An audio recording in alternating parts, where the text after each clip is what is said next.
Top. C'est bon? T'étais pas très robuste quand t'étais petit, toi? Non, pas vraiment. J'étais très chétif, très maigre. Ma mère, elle a beaucoup souffert. Elle s'est battue vraiment pour que voilà, je devienne un grand garçon. Toi, elle savait que tu allais faire de grandes choses. Ben, c'est pour ça qu'elle m'a appelé Magloire. Magloire. Magloire, qui vient de... Je fais sa gloire. L'avenir lui a donné raison.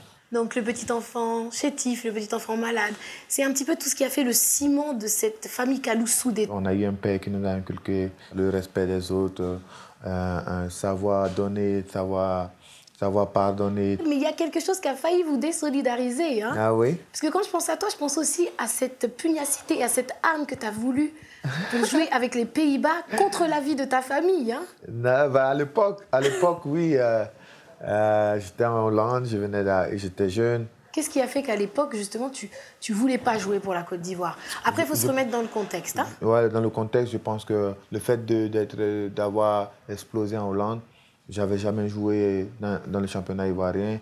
J'avais jamais joué pour une sélection minime, cadet et tout.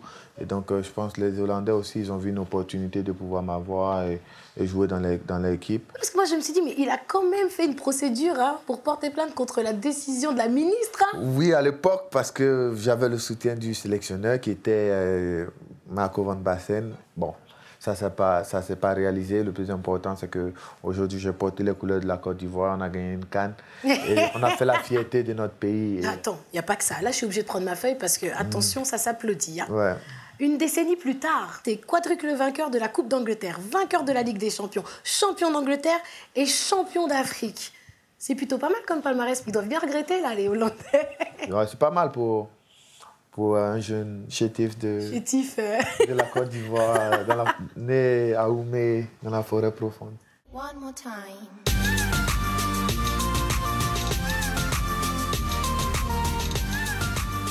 Tu es talentueux. Et pourtant, tu as su aussi gagner le cœur des gens par ta simplicité. Ouais. Donc, il était tout à fait logique qu'on fasse un documentaire sur toi et que ce documentaire soit nommé L'éléphant chéri. L'objectif, c'était de faire un documentaire sur un footballeur, mais qui ne résume pas forcément ses talents de footballeur, mais toucher le côté humain, toucher ce côté-là de famille.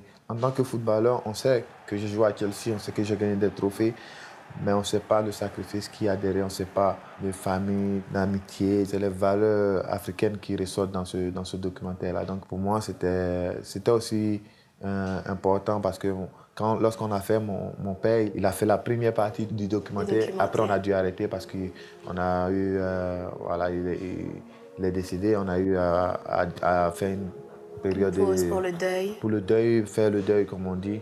Aujourd'hui, je pense que quand je revois ce documentaire, c'est comme une mémoire pour lui. C'est comme quelque chose qui nous a laissé que moi, mes enfants peuvent voir, ses petits-enfants peuvent voir. Donc, c'est une très bonne initiative.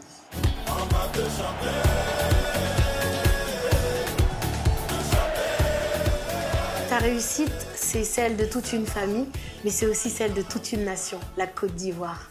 Car en devenant un éléphant, tu t'es rendu compte qu'avec ton succès et ton talent, tu pourrais venir en aide à ceux qui en ont le plus besoin. Et c'est comme ça que ton frère et toi, vous avez créé la Fondation Kalou. Ouais. Quand tu reviens des vacances après une longue saison, tu as des sollicitations, des gens qui viennent te voir, taper à ta porte, t'envoyer des lettres, comme on le fait en Afrique et des tout. fois, je vois en Afrique, quand il y a des footballeurs qui passent dans le quartier, ils demandent en avance des billets, tu vois, des petits billets, parce qu'ils distribuent comme ça. Oui. Et donc, on demandait, et on nous approchait pour des aides et tout. Et donc, on a réfléchi à un truc plus simple. Et je pense qu'à travers une fondation, tu touches plus de personnes. On s'occupe des malades du rein, des dialysés. On a créé plusieurs centres à l'intérieur du pays.